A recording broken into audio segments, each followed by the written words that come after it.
Ang ministry po ay hindi cover up ng buhay sa Diyos. Ang pinag-uusapan nga po sa ministry ay yung kanina pang binibigyan ng diyan po kaugnayan po natin sa Panginoon. Sabihin po natin, ang pinag-uusapan sa ministry ay yung kaugnayan natin sa Diyos.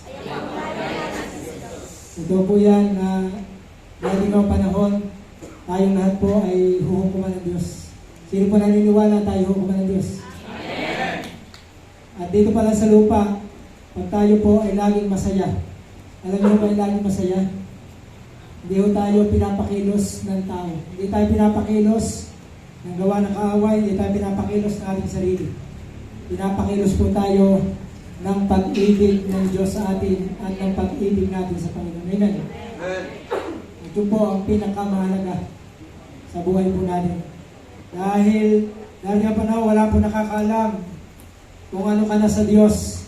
Kung ano na yung palasyo na inihanda ng Diyos sa langit, wala akong nakakalam yan.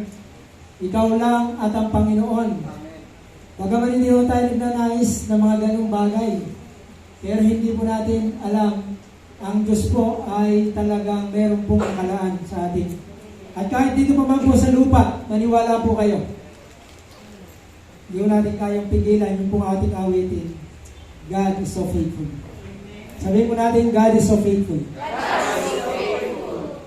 At lalo higit po ang faithfulness ng Diyos ay sa spiritual. Sabihin po natin, ang God's faithfulness ay lalong nahayag sa mga bagay na spiritual.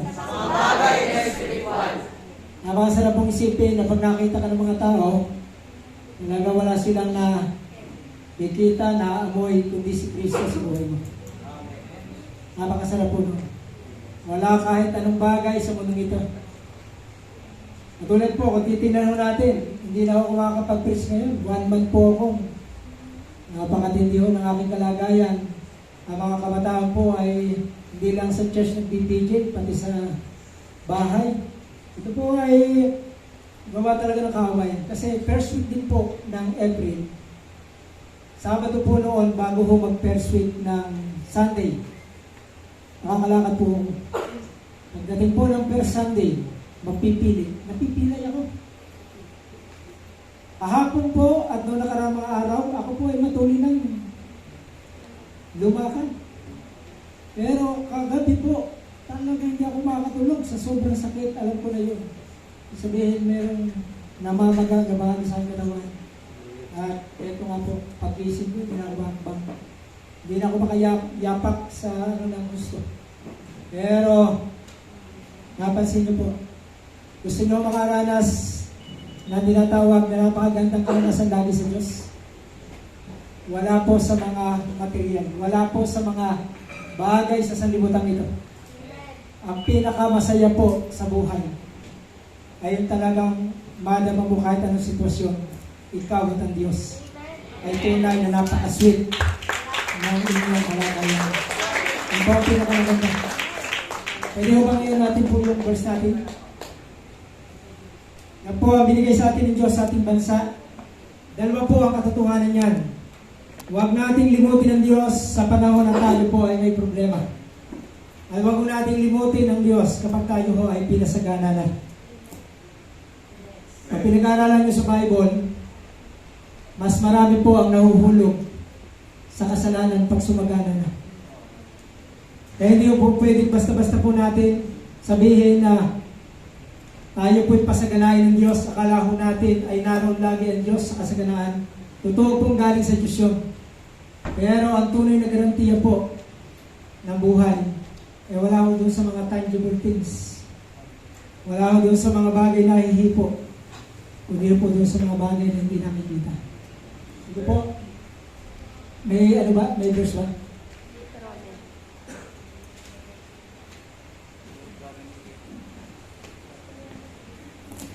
Pwede bang i-flash?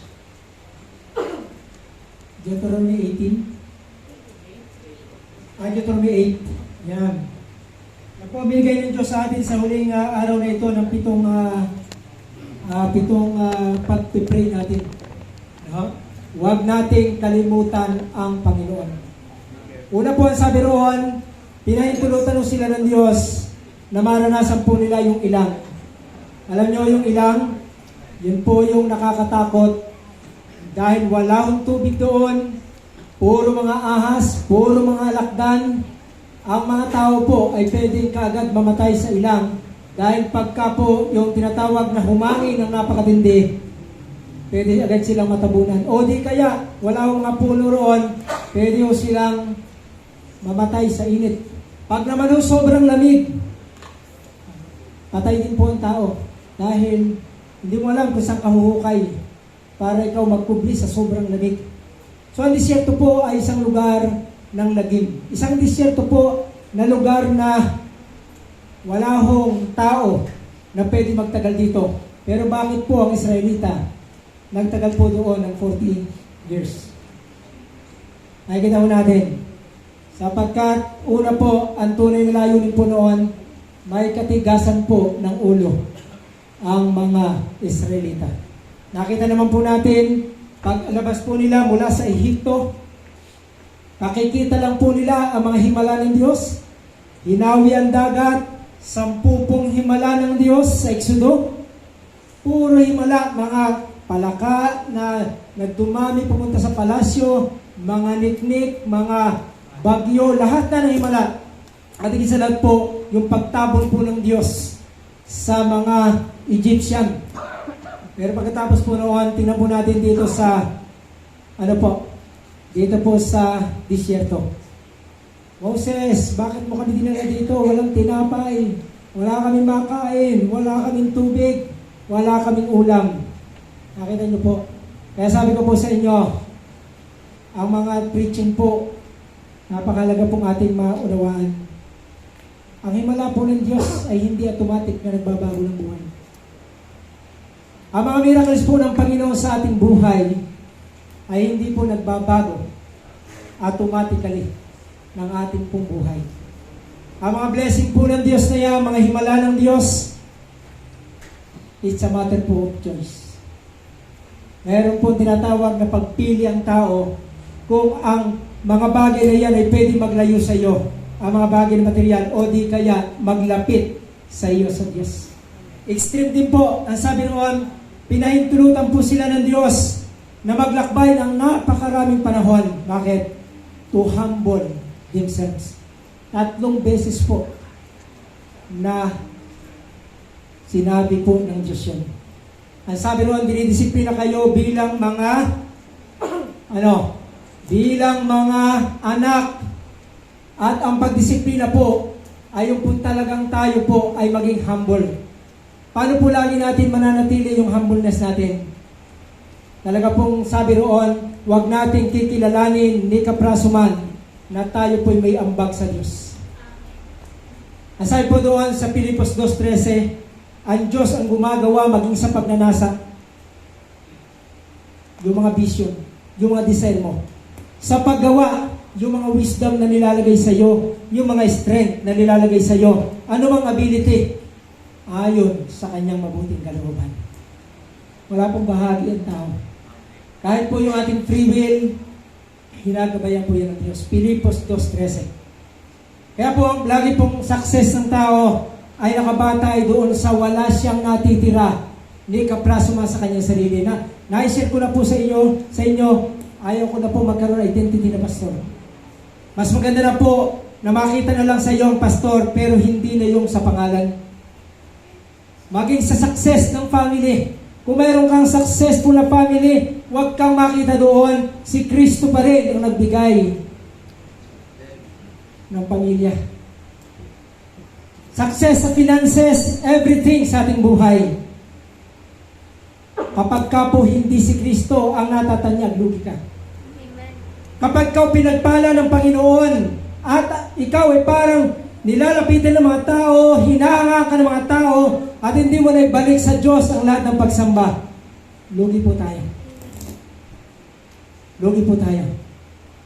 Sinabi po doon, 40 days, 40 years, naalis po ng Diyos ang lahat ng bagay na makakahati sa Panginoon, sa kanyang kapurihan. Paano natin malalaman na tayo po ay meron na pong humbleness? Isa po doon yung everything na ginagawa ho ng Diyos, pasalamatan natin tanggapin. Yun po yung pinoproklama natin sa mga awit. He is Lord. Pag pinalawak niyo po ang ibig sabihin ng Lord, He is the owner. Siya ang may-ari. Kahit anong gawin niya sa buhay mo, huwag kang magreklamo. Lagi mong tatanggapin sa iyong buhay na ikaw ay pag-aari ng Diyos at wala ka ni anumang pwedeng i-demand sa Diyos. Bakit? Alam na ng Diyos bago ka pa humingi. Pangalawa, ang Diyos po ay Diyos. Yan na po ang nagpaplano ng pinakamaganda sa buhay natin. Ikalawa po, hindi lang natin tanggapin at pasalamatan ang lahat ng bagay. Lagi ko na po na-share sa inyo, sa darating na araw, maaaring ako po ay hindi na ako mag-speak. Ibang mga pastor na mag-speak. Pero lagi ko pong inaano po sa inyo, yung tatlong bahagi po ng Diyos, Word of God, yung tinatawag na Word of God, at yung pong worth of God. Yung pong worth, it means the presence of God. Kapag ang tao po ay masyadong concentrated sa mga Word of God, mga gifts, mga blessing of the Lord, mga signs and wonders, yan po ay mag-aalis sa iyo sa Diyos. Dahil karaniwang po ng mga bagay na hinihingi natin tungkol sa ating sarili, yan po ay magtataas sa atin o tayo po ay magkakaroon ng mga pride. Pero kapag po ang lagi na hinahanap, Panginoon, pupurihin kita, Panginoon, mamahalin kita, Panginoon, dadakilain kita, susunod na po yung Word of God, susunod po yung Word of God. Saan po nakalagay yan? Doon po sa John 15:7. If you abide in me, if you abide in my word, if you abide in my presence, abide in me. Hindi sinabi ng Diyos, abide in my work, abide in the ministry. Yung pong iba ay nahihirapan pag siya po ay nadidisiplina, pag siya po ay hindi agad mabigyan ng pagkakataon. Sabi niya, parang useless na ang buhay ko. Sabi ko, hindi mo naintindihan ang buhay. Ang worth po ay nasa relasyon natin sa Panginoon. Mahalaga tayo dahil minahal ho tayo ng Diyos kung sino man tayo. Hindi ho dahil may nagagawa tayo sa Kanya. Hindi ho dahil tayo po ay mayroong salita ng Diyos na nababahagi. Abide in the worth of God. In the presence of the Lord. Wala hong yayabang, wala hong magkakaroon ng Diyos-Diyosan. Kapag ikaw, sabi ng Diyos, ang ating bansa ay umasenso na, ano sabi roon? Huwag kang magkakaroon ng Diyos-Diyosan. Alam niyo ba ang Diyos-Diyosan? Hindi ho yan yung parang madali mong mano na ito Diyos-Diyosan. Ganito po yan. Kung ano ang mga bagay na gustong-gusto mo sa iyong puso, yung mga desire mo sa iyong buhay, mga bagay na nagbibigay ng kaligayahan sa iyo, mga bagay na, o Diyos, tuparin mong mga dream kong ganito. Yung pangarap mo, yung mga successes, yung mga bagay na material sa ating buhay. Kapag ganyan po ang ating isipan at nagnanasa pa tayo ng ganyan, mapapansin po natin, unti-unti mawawala ka sa worth of God. Hanggat ikaw ay may mga goal sa iyong buhay, dapat ang ating goal ay yung goal ng Diyos para sa atin. Dapat yung ating mga dreams ay yung dreams ng Diyos para sa atin. At doon, pag sinabing dreams of God, na ikaw ay sasama niya, yan po ay glorifying to the Lord. Ngunit hindi po nangangulugang sumusunod tayo sa Diyos. Tayo po yung okay na. Meron po tatlo pa rin. Yung God's will, yung po yung kalooban ng Diyos. God's way, lagi po tayong makikinig sa God's way. God's time. Hindi po porket ikaw ay sumusunod na sa Diyos, hindi ka na magkakamali. Kailangan habang ikaw ay may taglay, Lord, ito ang pinagagawa mo sa akin. Pero, ibigay mo ang paraan. Paano kita mapaglilingkuran at masusunod? Hindi pa rin tayo. Kaya meron po mga tao na minsan nagtatampo, ang dami niya raw nagawa sa Diyos, walang nag-a-appreciate sa Kanya, ang dami niya nagagawa sa Diyos, inuusik pa siya, wala kang bahagi. Kapatid, yan ay gawa ng Diyos sa atin, yung God's will, God's way, God's time, siya ang nagpo-provide yan. Hindi yung etong God's will. Sige, magsisikap ako. Magkakaroon ka doon ng glory. Huwag ka magsisikap. Concentrated lang po tayo sa presence of the Lord. Abide in me, sabi doon sa John 15:7, and my words abide in you. Automatic po, kapag tayo po'y nag-a-abide sa Diyos, pinupuri natin siya, minamahal natin siya, dinadakila natin siya, ang word of God darating lagi sa'yo. And then, ask whatever you wish. Yun na po yung word of God. Kaya tingnan niyo po ang outline. John 15:7, abide in me, abide in my word. Abide in my word. My word abide in you. Ask whatever you wish. Yun po yung word of God. Mga kapatid, wala akong kalungkutan sa Diyos kahit po sa panahon na tayo po ay nahirapan. Alam niyo, ang sakit kong ito, meron lang talagang tinuturo ang Panginoon. Alam niyo ba, sa bawat bagay na napakalalim, ito po yan. Napakasakit po ng sakit na ito.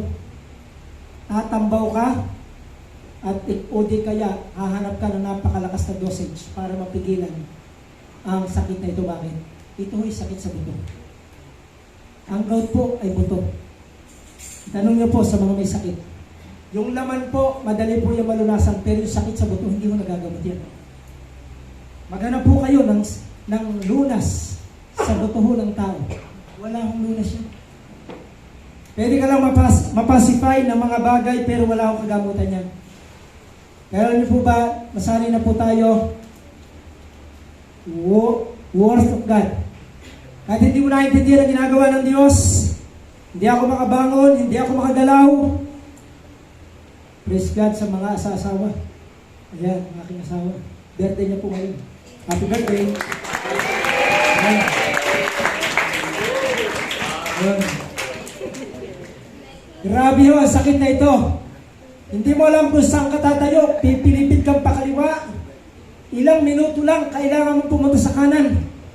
Pagkatapos sihiga kang ganyan, napakasakit. Yung paa mo, hindi pwede yung nakatuwid dahil ang mga sakong po ay napakasakit po niyan. Laging kinakalamay una na dantayan.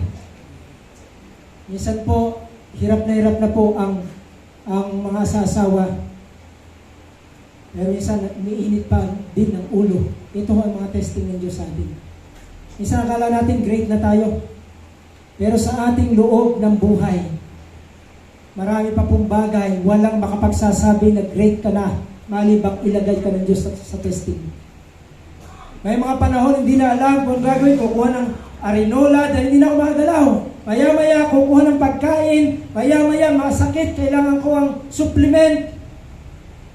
Grabe po itong sakit ito. Meron nyo ho, yung patience. Doon ho ako lagi nano ng Panginoon. Alam nyo ba, ang isa sa characteristic ng mga successful na leader, impulsive na gaya po ni Pedro.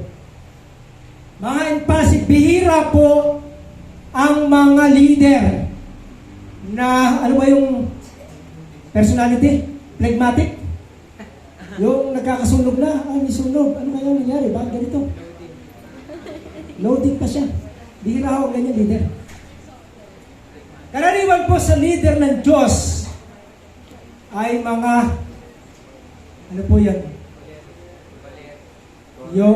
Yung pong palaging mabilis ang pag-iisip. At alam nyo ho, sabi ko nga po, sa kapurihan ng Diyos, hindi ho dahil tayo ay matapang na kabitenyo. Wala akong kabitenyo rito sa sakit na ito. Sobrang tindi nito. Pero yung iyong determinasyon na huwag ka magkamali, kahit sa iyong salita, kahit sa iyong pag-iisip, kahit na sa Diyos, kahit na sa iyong katawan, ano bang klaseng katawan ito, pwede mong isipin, Lord, ginagamit mo ako, ba't ako nagkakaganito? Minsan matutokso ka mag-pray, nakala mo spiritual. Panginoon, kung hindi mo na ako kailangan, patayin mo na ako. Ngunit kung kailangan mo ako, pagalingin mo ako, akala mo glorifying God, pero nag-rebel ka sa Diyos. Kailangan magpakumbaba tayo sa harapan ng Panginoon. Wala ho tayong anuman sa daigdig na ito, maliban sa habag ng grasya ng dugo ng Diyos. Sa mga kagaya ko po, na 56 years na, at napakahaba na, sabi nga 42 years ka na sa gawain. Very temptatious po ang mga bagay na iisipin mong may karapatan ka na makipag-usap sa Panginoon. Huwag kang magkakaroon ng kahit anong karapatan. God is Lord. God is Lord. Kahit anong gawin niya, siya ang mayroong kinalaman at mayroong lahat ng kontrol sa iyong buhay. At yun po yung hindi malaintindihan dati ni Job. Wala siyang kasalanan, ba't siya pinaparusahan? Ang pinakita ho ng Diyos, kung mapapansin niyo po sa mga dalubhasa nag-aaral ng Book of Job, ownership of God. Kahit anong gawin ko sa iyo, ikaw ay creation, ikaw ay creature. Wala kang pakialam na questionin ako. Pinakamalalim na pagtuturo ng Diyos sa sangkatauhan. Humbleness po. Tayo po ay palaging tinetrain ng Diyos. Kung nakakapagsalita pa po tayo ng mga negatibo, sa gitna po ng ganitong kalagayan, hindi ko tayo tatagal sa ministry. Kailangan po sa ganitong kalagayan, gentleness, patience. Ano ba po? Yun. Yan. Huwag po tayong magmamagnify sa mga gawa ng dyablo. Ang taong matured, laging nakatingin sa Diyos. God is a faithful God. Amen. Amen.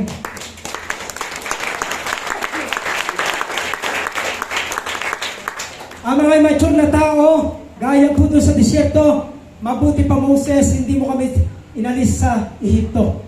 Doon kumakain kami ng karne, dito wala kaming karne. Doon sagana kami. Bakit mo pa kami dinala dito? Ang mga tao pong immature, yan po ay hindi mo pwedeng sabihin nasa ministry o wala sa ministry, wala yung pinipili. Kapag ang tao po ay laging nakatingin sa mga problema, laging nakatingin sa mga bagay na nangyayari sa kanyang buhay, at hindi niya tinitingnan yung God is so faithful, God is so just, God is a righteous God, God is a loving God, God is a good God. Ang ipagtatanggol mo muna kapatid pag mature ka, kung sino ang Diyos. Hindi kung ano ang kailangan mo sa buhay mo. Hindi na ako, pastora, pupunta masyado. Binigyan ako ng Diyos ng napakatinding problema. Paano ako makapaglilingkod? Yan po, mga immature. Alam niyo ba kung paano ako nakali sa bahay? Mataas yung bahay na akin pong tinitiran. Ako po ay nagpaus-us ng aking pong buwet. Dahil hindi ko maitutuntong ito. Kung titingnan niyo po, ako ay naka long sleeve na. Pinakalang parususin ko ang aking puwitan dahil mataas po siya. Pagka mo ng isa, bababa ka pa ulit. At dahil hindi ko na rin po siya maituntong, kailangan po talagang ako ho ay yung pain na pag ako ho tumindig, napakasakit niya. Pero wala ho yan. Ang taong matured, laging ang pinagtatanggol Diyos. Amen. Thank you, Lord. Panginoon, sabi mo, kapag meron kang bagay na malalim na gagawin, talagang hindi ko karaniwan ang ginagawa ho ng Panginoon. Alam niyo ba ang isa sa akin ng Diyos? Di ko ba mapasin nyo, medyo mahigpit po ako sa mga kabataan ito. Yung mahigpit po na may pag-ibig. Kasi kung yan po ay higpitan at hindi mo ibigin, wala na yung mga yan. Dapat po pag-ibig ang mas malaki kaysa doon sa pag-higpit. Pero alam niyo, sa mga tao po, mahigpit sa ibang tao, napakatindi rin. Mahigpit din po ang pagtuturo ng Diyos. Ito ang sabi sa akin, napakasakit po ng aking katawan. Alam mo, ganyan mo ko sinasaktan. Nagulat ako. Nagmamanifest sa katawan mo ang mga bagay. Napakasakit, sumisigaw ka. Ganyan mo ko sinasaktan. Gulat ako ngayon sa Diyos. Alam niyo ba, sa bawat ginagawa ng Diyos, ang gusto ng Panginoon, mabago po tayo. Pag tayo po ay binigyan ng maraming problema, hindi tayo nagbago. Sayang ang mga ginagawa ng Diyos sa ating buhay. Lahat ng bagay na ginagawa sa ating Diyos, mahirap man, kayamanan man, pag ito hindi nagpalapit sa atin sa Diyos, nasayang ang gawa ng Diyos sa buhay natin. Lord, sumisigaw ako sa hindi ng ng ay, mga kabataan doon, talagang pag isa o dalawa lang, sabi ko, maglapitan kayo dahil sobrang sakit nito. Pero niyo ba na ng Panginoon? Minsan ang ating mga sakit na physical, emotional, ganyan ang sakit na ginagawa natin sa Diyos. Pinapasakitan natin ang Panginoon. Nagmamaligtas sa ating buhay. Pero niyo ho yun, matured ka na, worker ka na ng Diyos. Bigla kami, parang sinampal. Akala mo ba ay sakit yan ang katawan? Sakit yan na dinudurog mo ang puso. Siyempre mag-isip ka. Lahat mo dapat ng bagay sa ating buhay tayo nababago. Oras na tayo po ay palaging ganito. Si kapatid na ganito. Talagang dapat maalis na yan sa aking harapan. Talagang, alam ko, pag yan ay, naandito pa rin. Ako'y sirang-sira. May nangyayari ganun. Oras na hindi ka nabago sa magitan na matitigas na ulo ng tao at masasamang ugali, wala kang karapatan sa ministry. Lalo kang bibigyan ng demonyo ng mabibigat na problema. Problema sa pera, problema sa asawa, problema sa mga anak. Dahil nakita niya na ang iyong buhay ay lagi nakabatay kung sino ang kasama mo at hindi kung paano ka mababago sa magitan ng pagsubok ng Diyos sa mga masasamang tao niya. Oras na hindi po tayo nakaibig sa mga tao, nakasuklam-suklam. Wala kang karapatan ng ministry. Oras na hindi mo may pagpasalamat ang tao na talagang nakikita mo sukal ang kanyang buhay. At ang iniisip mo na lang, Lord, pag ito ay kinuha mo't namatay, ako lang pinakmalagayang tao. Yun ang prayer mo. Yun ang prayer mo. Akala mo itumpak. Hanggat tayo po ay hindi nababago ng mga tao na nasa ating paligid. Darating po ang panahon, babagsak tayo. Lahat o dapat ng bagay na nasa ating buhay, pagpapalaya ng Diyos. Sabihin po natin, lahat ng bagay. Lahat ng bagay. Tao man. Pagpapalaya ng Diyos. Hanggat lagi mong iniisip na magbago ang ibang tao, mapapahamak po tayo. Hanggat iniisip mo, Panginoon, nagpa-fasting na ako. Panginoon, itong tao ito, naging karitisuran. Ikaw, babagsakas sa ngalan ng Diyos. Ang buhay po ng Kristiyano ay pamumuhay ng fruit of the Holy Spirit. Na kahit anong sitwasyon katulad ni Jesus, patawarin mo sila, Panginoon, hindi nila nalalaman ang kanilang ginagawa. Isipin mo, pinapatay siya ng mga tao, pinagtatanggol pa rin niya ang mga tao na wala silang kasalanan. Ganyan po ang pag-ibig ng Diyos sa buhay natin. Palagi lang iisipin mo, nilikha rito ng Diyos. Tinawag din ito ng Panginoon. Pinaghirapan din siya ng Diyos. Pinili rin siya ng Panginoon. Maaaring hindi ko alam kung ano. Ang Diyos ang nakakaalam. Ngunit ang Diyos pa rin na may-ari ng kanyang buhay. Siya ay hukuman. Hindi ako dapat na maghukom kundi ang Panginoon. Ngunit ang alam ko, namatay din si Kristo para sa Kanya. Kapatid, yan ang buhay. Oras ng iyong disyerto ay hindi nagbabago ng iyong pagkatao. At lagi mo iniisip, Panginoon, kailan ako maalis dito sa kahirapan ito? Panginoon, kailan ako maalis sa sakit na ito? No way. Wala kang pag-asa na magbago. Wala kang pag-asa na magbago. Sa krus ng Kalbaryo, doon nahayag ang kaligtasan.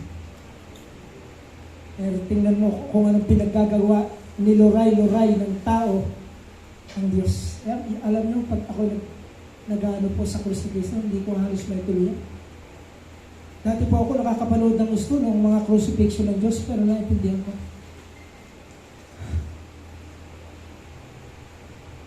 Pag magpo-communion, kanina po nag-communion kami, kaya ako nag-communion na kayo. Dati po, pagtanggap ko ng tinapay, masaya ako. Ayun po, nanginginig ako. Panginoon, Nagkaroon ka lang ng katawan para bubugin para sa atin. Nagkaroon ka lang ng katawan para wasakin ng mga tao, sundutin ng mga pana ng mga sibat. Ano? Hindi ako dapat sa komunyon na ito. Laging naalala, ang Diyos walang dugo. Pangalawa, pwede po ang anghel ang tumubos sa atin. Totoo po yan. Dahil may mga angel na hindi po nagkamali. At sa banal na kasulatan sa Old Testament, mayroon pong mga tao na anghel na gumagawa ng parang Diyos at nagsasalita na parang Diyos. Pwede pong angel ang tumubos po sa atin. Kung ang hayop nakalilinis ng kasalanan sa Old Testament, much more po kung ang isang anghel ay magkakatawang tao. Lalo makakalinis ng kasalanan nyo. Kung yung hayop nga natupa, nakakalinis ng kasalanan taon-taon. Pero bakit hindi niya ginawa? Ultimatum ang kanyang binigay sa atin. Mismo ang kanyang sarili. At hindi po anghel. Napakarami yung angel na righteous, wala hong bahid ang kanila pong katawan. Pwede ho silang tumigis ang dugo para sa atin. Kaya mga kapatid, naandun sa hirap sa krus, naroon po ang ating pag-asa.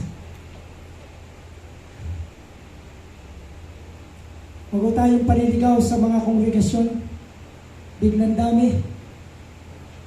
Pero tingnan mo yan pag sinusubok. Tingnan mo yan pag dumadaan na gaya ni Hope. Yan po ninyo mahal yan.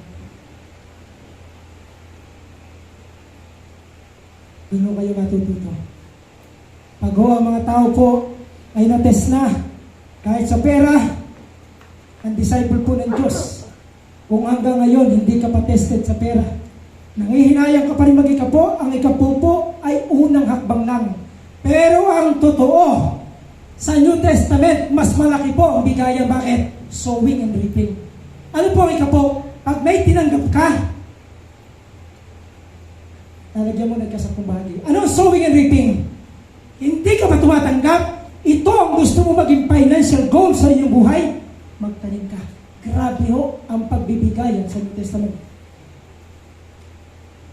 Kapa, hindi pinag-usapan yung pagpapalain ka pag nagbigay. Wala ho yan. Selfishness. Pagpapalain ka o mag-o-offering ako dahil sa Diyos ang mga perang ito. At hindi dapat maging Diyos-Diyos sa aking buhay. Ako'y katiwala lang ng Panginoon. Pero isubukan ng tawag. Meron ng mga tao sa Biblia agad lumago pagdating sa practicality. Mga sacrificial giving, sacrificial serving. Yari. Kaya pag ako po'y nakakita ng dinidisciple na uyo-uyo, yung halimbawa may gawain, gustong-gusto yung makaiwas. Hindi ako naman ganun. Sabi ko nga po, ako'y matanda na ngayon. Hindi na po sila masyado nakakatikim sa akin ng mga salisalita. Kinakausap ko yan ng personal. Pero pag ang tao po, makikita mo, hirap na, naandyan pa rin siya. Alam niya, yung principle from God ito, hindi ito galing sa pastor. Hindi ito galing sa church ang obligasyon ito. Tinanggap ko ito sa Diyos at kulang pa ang aking buhay kahit magkaluray-luray. Yung commitment niya, natutunan niya sa Diyos. Kaya po yung teaching na from God, everything is from God, through God, and from God. Magtitipid ka ba? Pag alam mo na ang Diyos na nag-uutos sa iyo, pag alam mo na yan ay gagawin mo sa pangalan ng Panginoon at gagawin mo sa kanyang kapulihan. At ganito ang aking kalagayan. Marami naman po pwede mag-preach. Pero wala ka nang tapusin po. Sabi ko kanina kumaga, Lord, hindi na ako makakbang. Eh, tama-tama po. Hindi naman po sa ilano ko yung ito po galing kay Jolo Remulla Agimat Revilla yung kasama ko sa bahay Pastor, kinuha kita ng isa. Kasi ano siya ng agimat yung parang leader siya. Ay, hindi ko na yan kailangan. Sabi ko nga po sa inyo, nakakalakad na po ako at nag-try na akong tumakbo. Bigla po kaninang gabi. Hanggang ngayon, talagang nagkagalito. Ito, nagamit ko na naman. Hindi naman sinasabi ko, salamat kay Jolo. Nandito yung sa likuran, Jolo Caves. Ayan.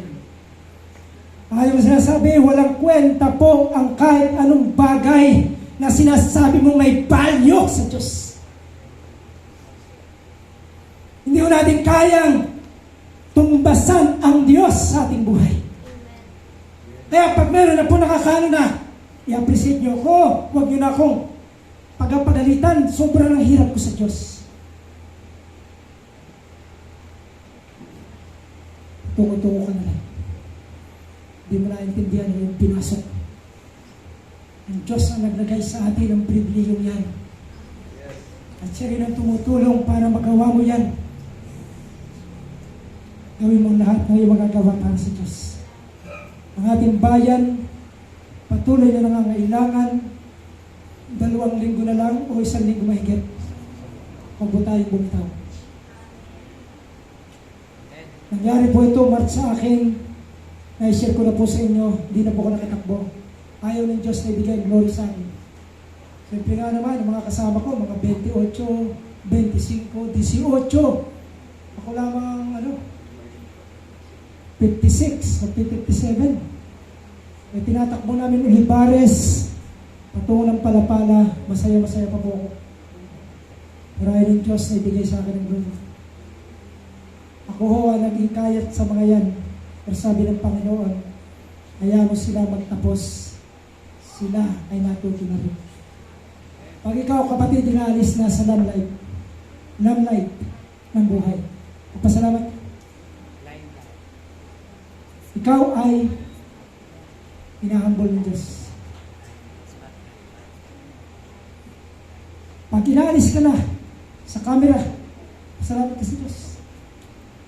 Ang pinakamataas na tao ay yung alam niya, hinahambol siya ng Diyos. Ang kanyang worth ay hindi sa work of God. Ang kanyang worth ay hindi sa word of God. Ang kanyang worth dahil tinubos tayo ni Jesus Christ. Sa mga senior pastor minsan, ang dami ng umuusbong, magagaling. Gusto mo pa rin lagi ka makatalamitam. Hindi maaaring hindi mabanggit aking pangalan, o Diyos ko. Tawarin mo kami, Panginoon. Ikaw ay inalagaan ko lang. Ikaw ay dinisciple ko lang. Kailangan ko lang. Wala akong pwedeng mag-angkin. Ang Diyos ang founder ng church. Ang Diyos ang gumagawa sa church. Everything, ang tao'y kumikilos from God. Tinanggap niya yan sa Diyos, hindi sa iyo. Hindi sa sino mang nag-utos. From God, at ginagawa niya yan through God, by the power of God. And for the glory of God.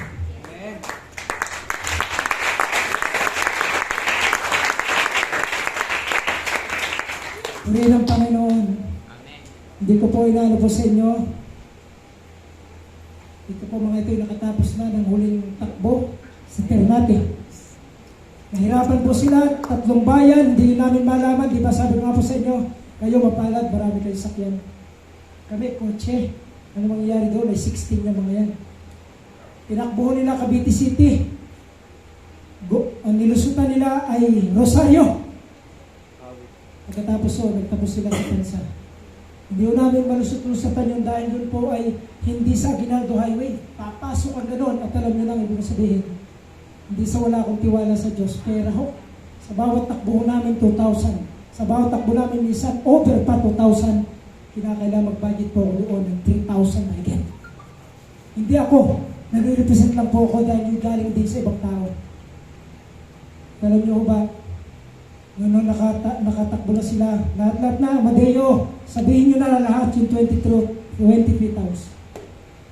Takbo po nila yan. 22 kilometers per takbo, minsan 23, minsan 24. Pero sinasabi natin, pag nag-commit ka sa Diyos, wala yung yabang-yabang. Pasimula na, parang lingas gugot. Kapag may disciple po na ganyan, Pastor, pwede bang umabsent? Pwede. Anong dahilan mo? O di kaya may pumunta sa isang lugar, Pastor, ako hindi mo napupunta. Umuwi ka. Ito commitment natin bago magkaroon ng commitment kayo sa iba.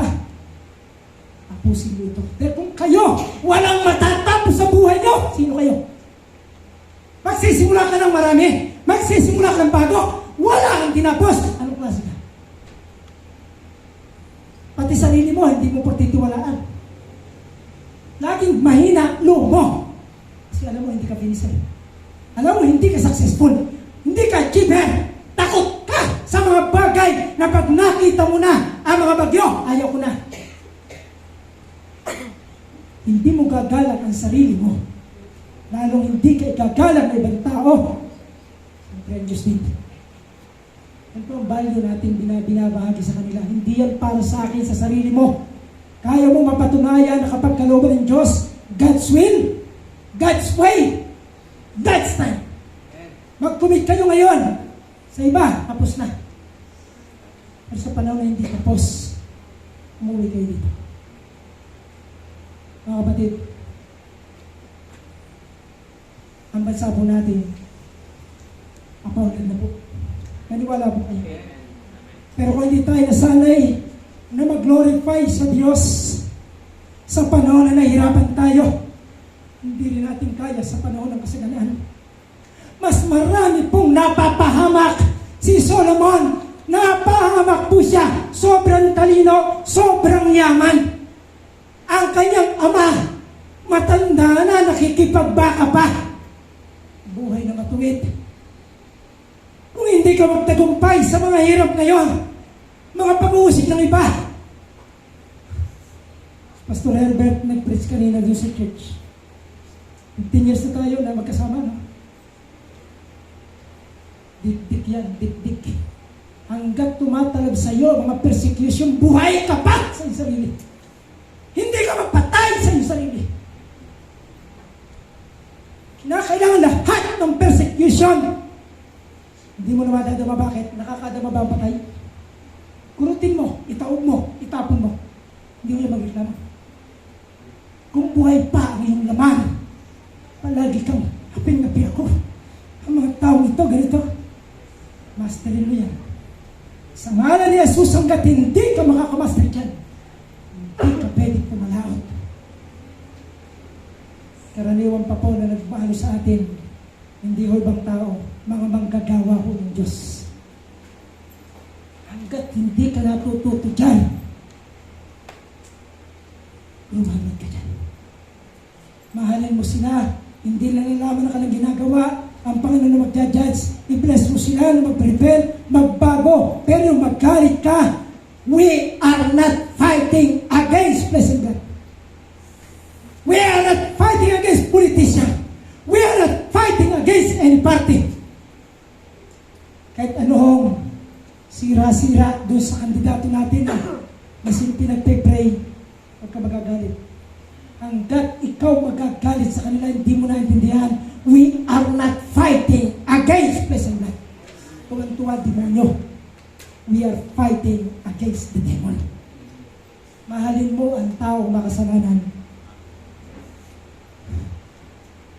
Di mo siya dapat turing na kalaban. Kapatid, unlad na yung bansa. Pero ngayon pa man, pag-aralan mo, kung natitisid ka pa, nakapagsasalita ka pa ng mali, nakakapag-isip ng negatibo during the time of trial, sa panahon ng kasalanan, hindi ka makakatagal. I-master po natin sa panahon ng napakatinding pagsubok. Doon tayo lumakad na may kabanalan. Doon tayo lumakad na malinis ang pag-iisip sa Diyos. Hindi yung anong klaseng katawan to. Lord, ako nag-exercise. No, Lord. May layunin ka. Walang glory sa aking sarili. Walang self-righteousness. Walang self-justification. Panginoon, gawin mo kung anong nais mo. Total ownership, total control na Lord. Ating buhay. At kapag ho ganyan, magtatagumpay ho tayo sa material na bagay. napaka-delikado, napaka-kamandag po. Pera, material na bagay, promotion, mga posisyon. Ang iba'y nagsimulang tapat na worker, pero nagkaroon ng malaking sweldo, iba na ang damit, iba na ang sasakyan, iba na ang bahay. Nag-iiba. Amuyin mo, Brad, hindi na ikaw yan. Alam ko, pag ikaw malayo pa, alam ko kung sino yan. Mukhang may nakakapasok na ibang elemento sa iyo. Nag-iiba ang iyong amoy. Kapag ganyan po, kapatid, dangerous na yan. Dangerous na po yan. Magtagumpay ka sa kahirapan, magtatagumpay ka sa kaluwanan. Huwag mong kalilimutan ang Panginoon. Sa Kanya, ang galing lahat na para din sa Kanyang kapulihan ng lahat ng Amen.